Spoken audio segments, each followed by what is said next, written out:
May 17, 1945. Frankfurt, Germany. The surrender papers had been signed 4 days ago, but 26-year-old Helene Kraus still couldn't think of herself as a prisoner. She stood in the processing line of the American detention camp, her nurse's uniform stiff with dried sweat and smoke, waiting to see what the victors would do to her. Then the gate opened, and an American sergeant waved them toward the barracks. Her fellow prisoner, Greta, gripped her hand. "Don't trust them," she whispered. "Remember what we were told." Everything Helene had been taught said this moment would bring humiliation. That Americans were crude materialists who would treat them like animals. That the camps would be brutal. But when the sergeant pushed open the door to the officers' mess, Helene froze. There was a machine. A white box, humming quietly in the corner. The sergeant walked over, opened it, and pulled out a glass bottle dripping with condensation. He twisted off the cap, and the sound of carbonation filled the room like a small celebration. "Coca-Cola," he said in accented German, holding it out. "Cold. You want?" Helene stared at the bottle, at the frost forming on the glass, at the casual way he offered it, like it was nothing.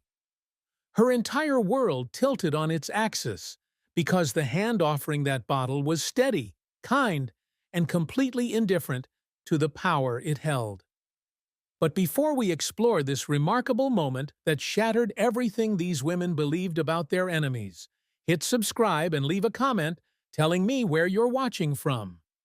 The 3rd Armored Division had rolled into Frankfurt carrying more than weapons. Behind the tanks came supply trucks, loaded with refrigeration units, Coca-Cola syrup, CO2 canisters, and enough creature comforts to sustain an army that never expected to live without them. For German women POWs, especially those who'd spent years hearing about American decadence and weakness, the first encounter with a military camp that had cold beverages on demand created a cognitive dissonance so profound it demolished a decade of propaganda in an afternoon. Helene Kraus had spent her entire adult life serving the Reich's military. German nurses were taught discipline, sacrifice, superiority through suffering. Strength meant endurance.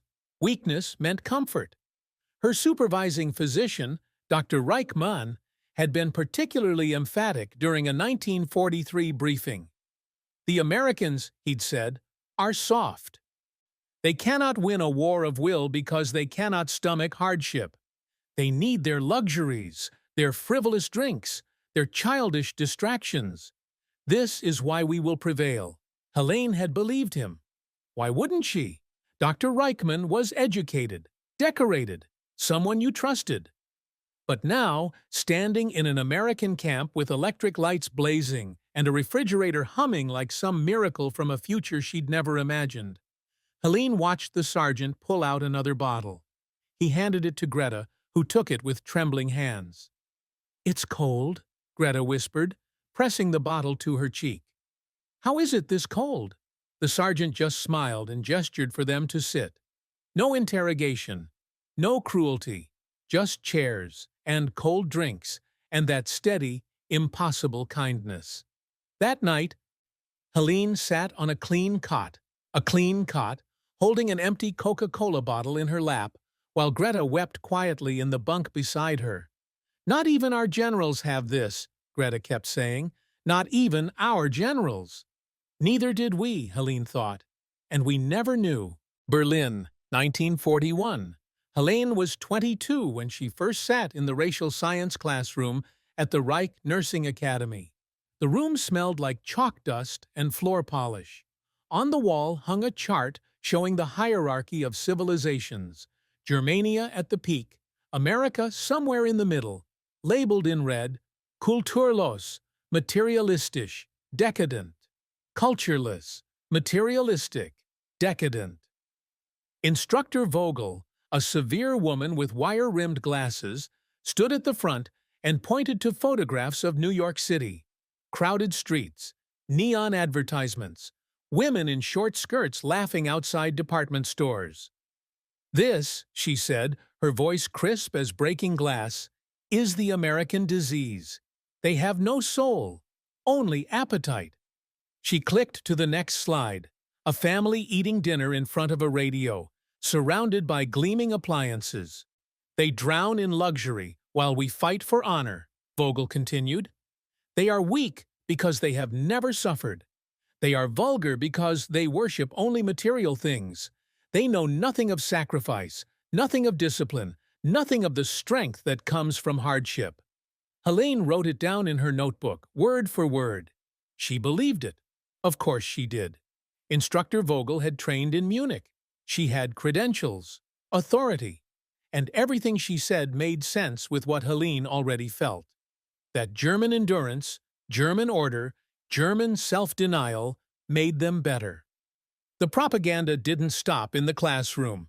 Every evening, the radio crackled with messages reinforcing the same truths. American soldiers were cowards who relied on machines instead of courage. American women were promiscuous and shallow. American culture was a hollow shell, all flash and no substance.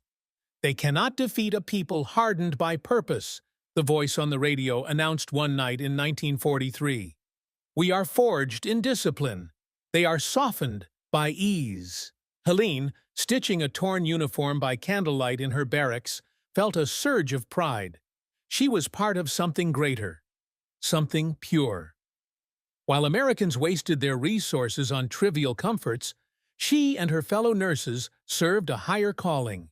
Sacrifice meant strength. Suffering meant superiority. She pitied the Americans, really. What kind of civilization needed refrigerators and soda and electric lights to feel whole? What kind of soldiers needed constant comfort to keep fighting?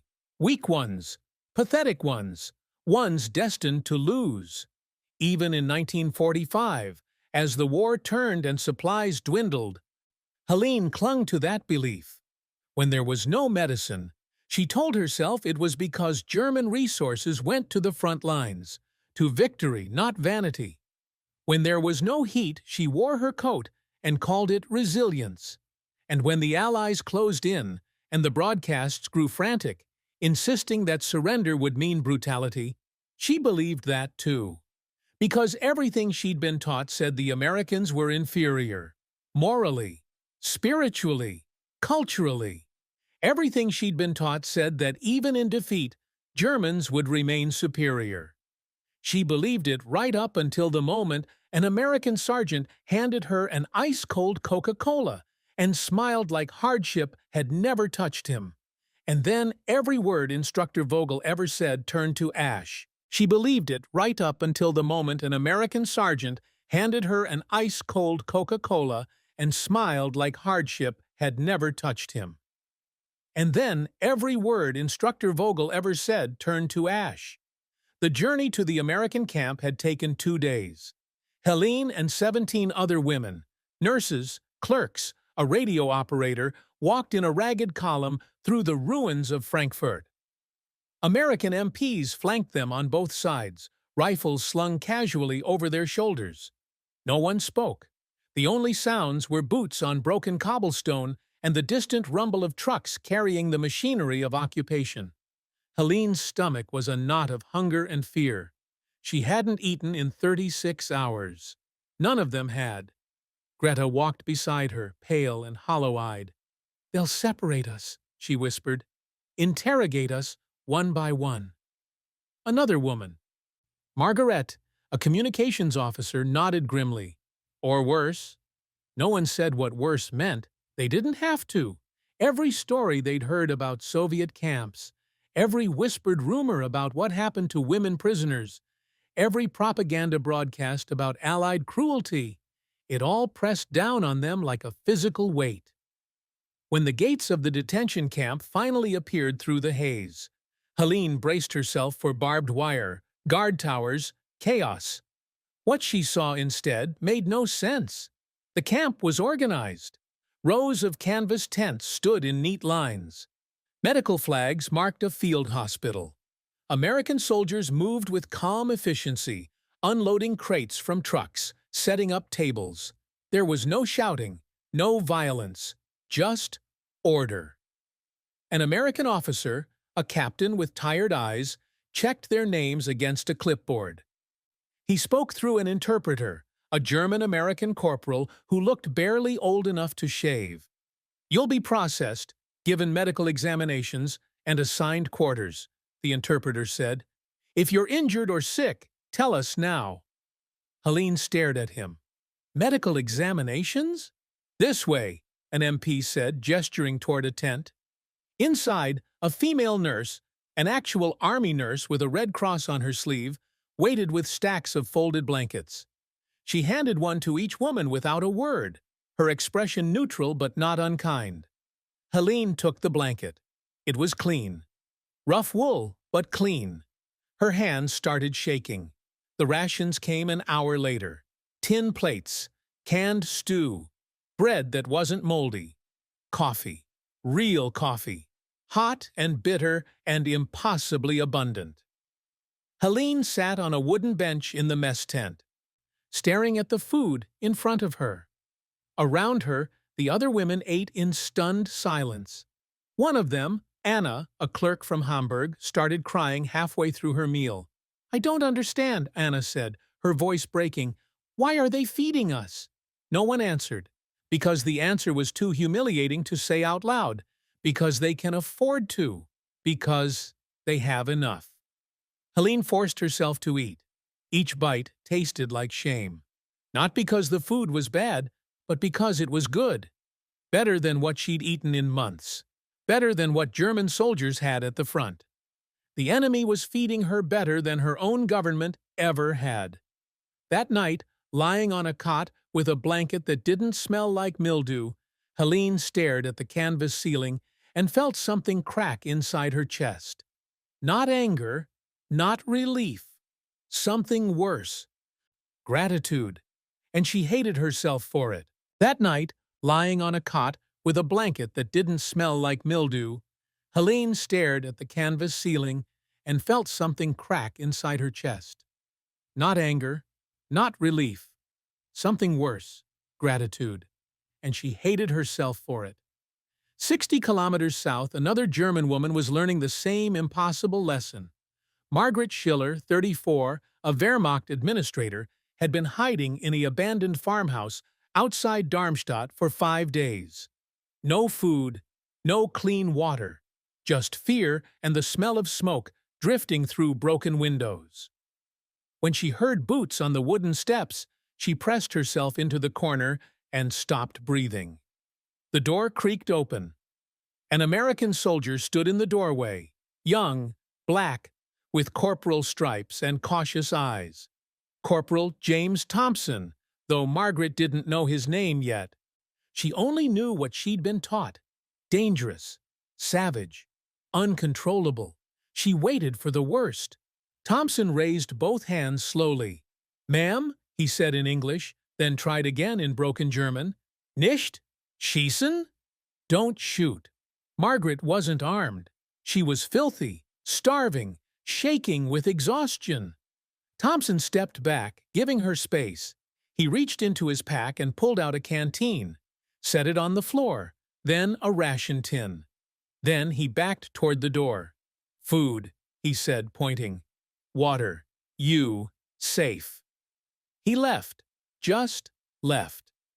Margaret stared at the canteen for 10 full minutes before crawling forward to grab it. The water was clean. Cold. She drank until her stomach hurt, then opened the tin with trembling fingers. Crackers, cheese, chocolate. She sat on the filthy floor of that farmhouse and ate American rations while tears ran down her face, not from relief, but from the crushing, awful realization that the man she'd been taught to fear had just shown her more humanity than her own army ever had. Her shame wasn't physical anymore. It was moral. And it burned worse than hunger ever could. Back at the Frankfurt camp, the women whispered after lights out. "Did you see the trucks today?" Anna murmured from her cot. 3 of them. Just for mail. Mail. Greta shifted in the darkness. The guards were laughing. Actually laughing. Like they'd forgotten there was a war. Maybe they have, someone else said. Helene lay still, listening. Through the canvas walls, she could hear American voices, relaxed, joking, alive. Someone was playing music on a phonograph, swing jazz, the kind Instructor Vogel had called degenerate. It didn't sound degenerate, it sounded happy. During the day, Helene watched. She watched American soldiers sitting in the shade, reading magazines with glossy covers. Life, Saturday Evening Post, full of advertisements for cars and refrigerators and vacuum cleaners, things that had nothing to do with war. She watched them writing letters home on proper paper with proper pens, not scraps and pencil stubs. They wrote slowly, casually, like they had all the time in the world. She watched a young private share his chocolate ration with another soldier who'd lost his in a card game. No bitterness, just easy generosity. "How can they afford all this?" Margaret whispered one afternoon as they stood near the fence, watching a supply truck unload crates of Coca-Cola, cigarettes, canned fruit. "How can they bring luxuries to a war zone?" Helene didn't answer, because the answer was becoming unbearable. They can afford it because their entire country is like this. That night, Helene asked the question she'd been avoiding. What if we were wrong? The tent went silent. "About what?" Greta finally said. "About all of it?" Helene's voice was barely a whisper. "What if the Americans aren't weak? What if this—" She gestured around the tent, at the clean blankets, the organized camp, the distant sound of laughter. "What if this is what strength actually looks like?" No one answered. But in the darkness, Helene heard someone crying quietly. The next morning, she volunteered to help in the camp infirmary. A German-American medic named Fisher showed her the supplies: bandages, sulfa powder, morphine, iodine. More medicine than she'd seen in 2 years. "You have all this?" she asked. "For prisoners?" Fisher shrugged. "We have it for everyone. Standard issue." Standard issue. Helene stood there holding a bottle of iodine, something she'd once rationed, drop by drop, and felt the last pillars of her worldview begin to crumble. Instructor Vogel had said Americans were weak because they needed comfort. But what if comfort wasn't weakness? What if it was civilization? What if Germany hadn't been strong, just starving? The bottle trembled in her hands. June 3, 1945. The Americans allowed them to write letters, censored, of course, but permitted. Helene sat at a wooden table in the common tent with a piece of clean paper in front of her. Real paper, not the rough pulp they'd used during the war. She stared at the blank page for 20 minutes before she could write the first line. "Dearest Greta, I am alive. I am unharmed. I am being treated well. Too well. I don't know how to tell you what I've seen here. The Americans have things we never imagined possible, even before the war. They have electric lights that never go out. They have food that comes in tins, fruit, meat, vegetables, and they give it to us like it costs nothing. They have machines that make ice, Greta. Ice in May. Ice for drinking. I keep thinking about what we were taught. About sacrifice and strength and superiority. About how we endured while others were soft. But we weren't strong. We were starving. And we called it virtue. The Americans aren't weak. They're just whole. They never had to choose between strength and comfort because they built a world where you could have both. We were never superior, Greta. We were just hungry. And we convinced ourselves that hunger made us better. I don't know who I am anymore. Your sister, Helene." She folded the letter, sealed it, and handed it to the mail corporal. Then she returned to her bunk and pulled out the small notebook Fisher had given her. Private diary entry, June 3, 1945. Today I saw a soldier throw away half a chocolate bar because he was full. Full? When was the last time I was full? When was the last time any of us were? I feel ashamed. But not for the reasons I expected. Not because we lost. Not because we're prisoners. I'm ashamed because I'm realizing how much of what I believed was just justification. We called poverty discipline. We called deprivation sacrifice.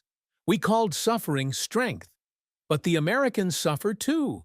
They just fought a war across an ocean, and they still have ice cream. They still laugh.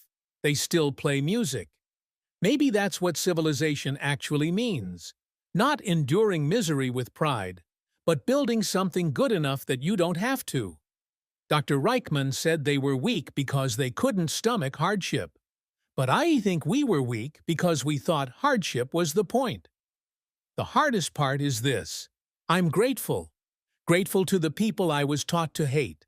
Grateful for clean blankets and hot coffee and that ridiculous, wonderful, impossible refrigerator humming in the corner.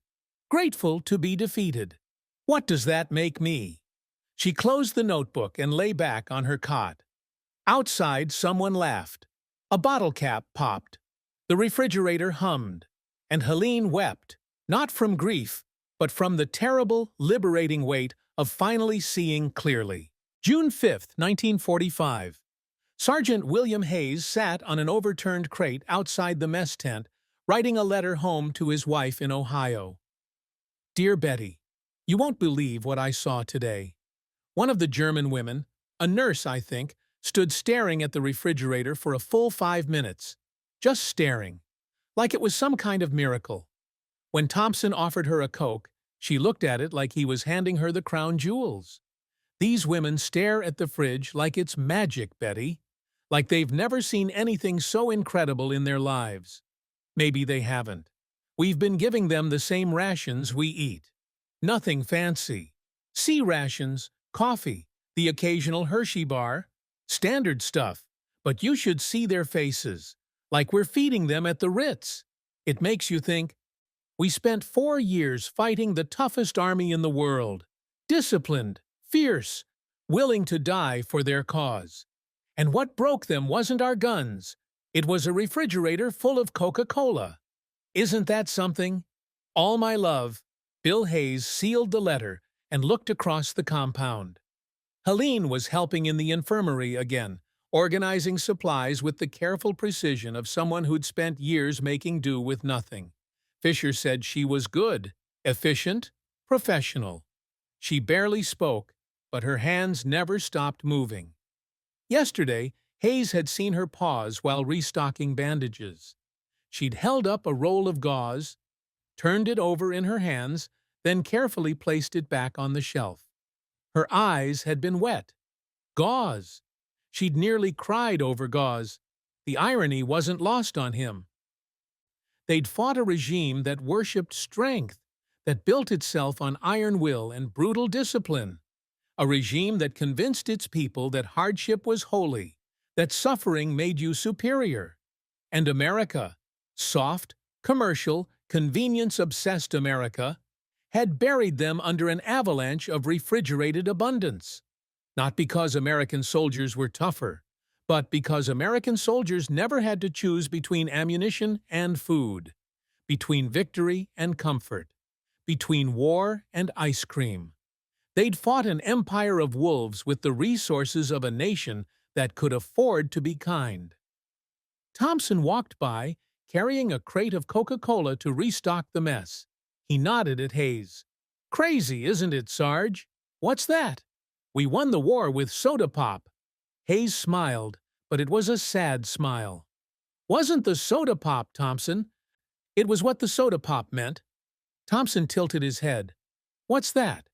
That we built something worth defending. Something better than just surviving.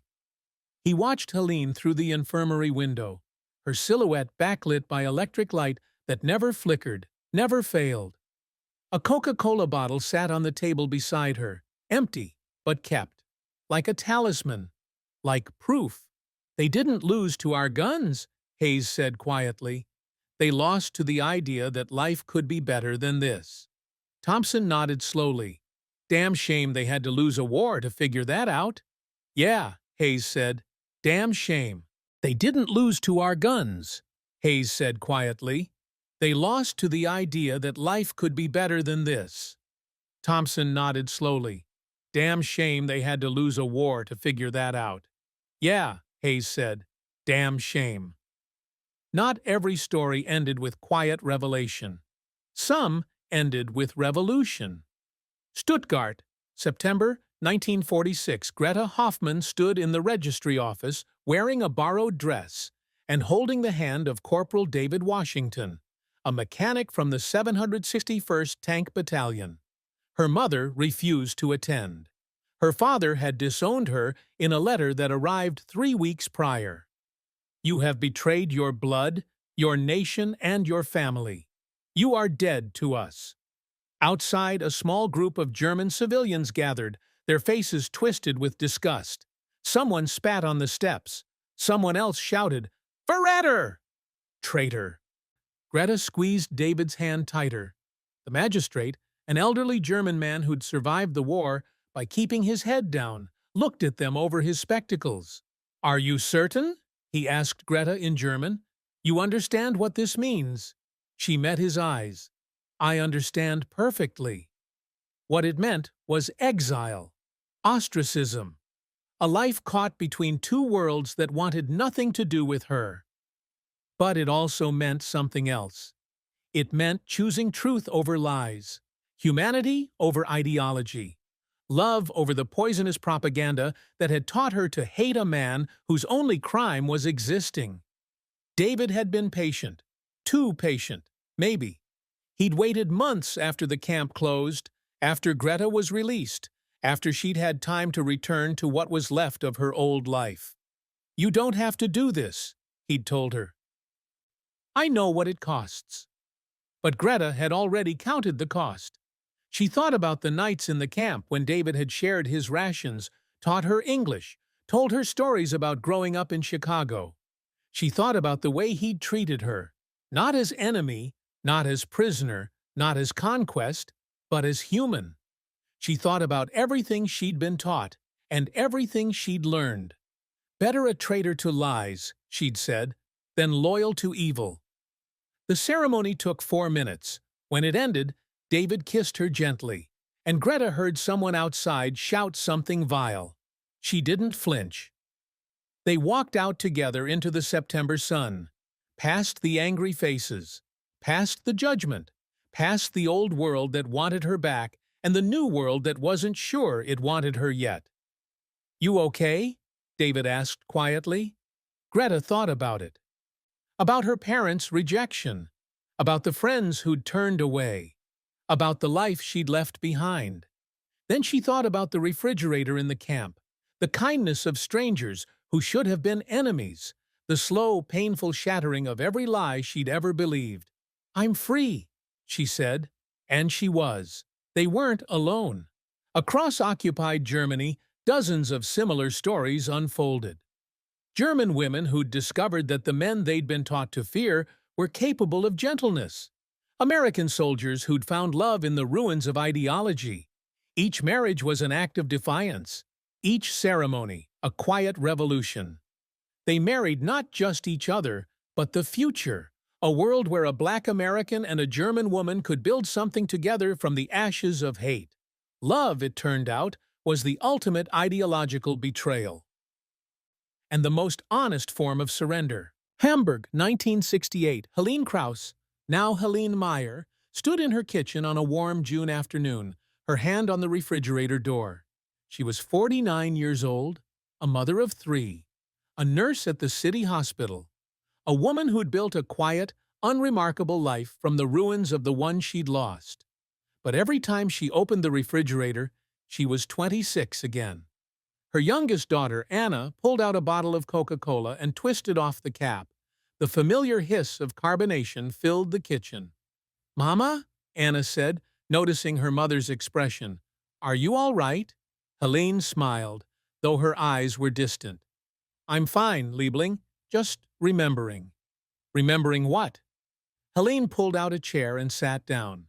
Her other children, Klaus, 16, and Margaret, 14, looked up from their homework. "The first time I heard that sound," Helene said softly. "That fizz." She told them the story. Not for the first time, but perhaps more completely than before. She told them about Instructor Vogel and the lies they'd been taught, about the camp and the humming white box, about the American sergeant with kind eyes who offered her something cold when her world was burning.